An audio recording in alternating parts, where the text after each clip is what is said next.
I'll go to the chair of the full committee, Chair Rodgers, for 5 minutes. Good morning.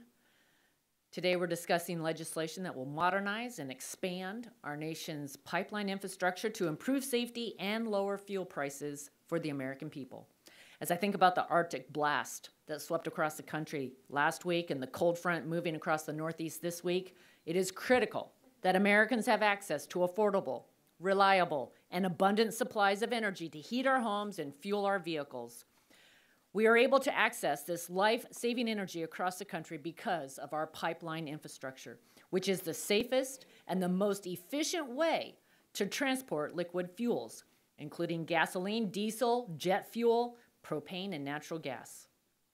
Experts agree that global demand for liquid fuels will continue to grow through at least 2050. As the world's #1 producer of oil and natural gas, we have an opportunity to cement America's energy leadership for decades to come.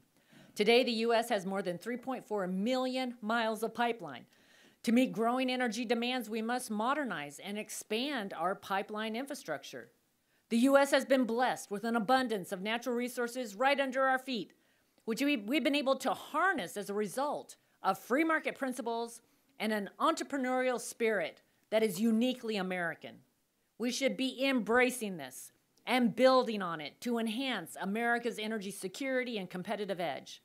Maximizing our energy advantage requires that we expand and modernize our energy infrastructure. The Energy and Commerce Committee plays a key role in strengthening our nation's pipeline safety laws and modernizing the permitting process. Today, we're hoping to continue that legacy as we consider the Pipeline Safety Modernization and Expansion Act of 2024 discussion draft authored by Chair Duncan.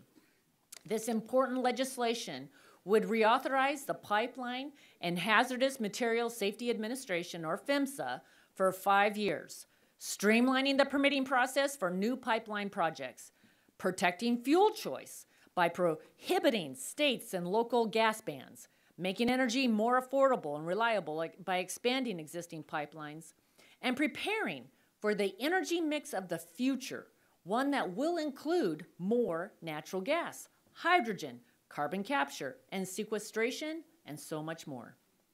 I look forward to working with Chair Duncan and all of my colleagues on both sides of the aisle to build on American energy leadership and move this important bill forward.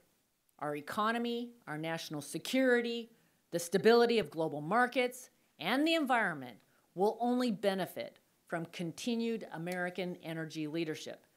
Today's hearing will give PHMSA and pipeline operators an opportunity to provide their views on as we work to perfect the bill. And before I yield back, I too want to take a moment to acknowledge my good friend, Subcommittee Chair Jeff Duncan's terrible announcement yesterday. Announcing his retirement.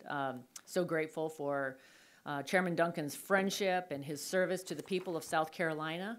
You've led on a number of solutions that are top of mind for the people that you represent, but also for the entire country.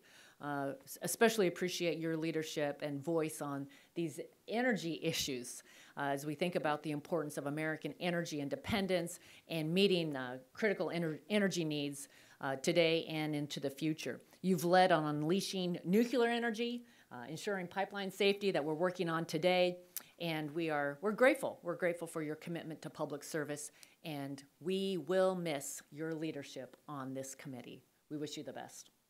Thank you, Chair Rodgers, and thanks everyone. I'll now go to the ranking member, Mr. Pallone, for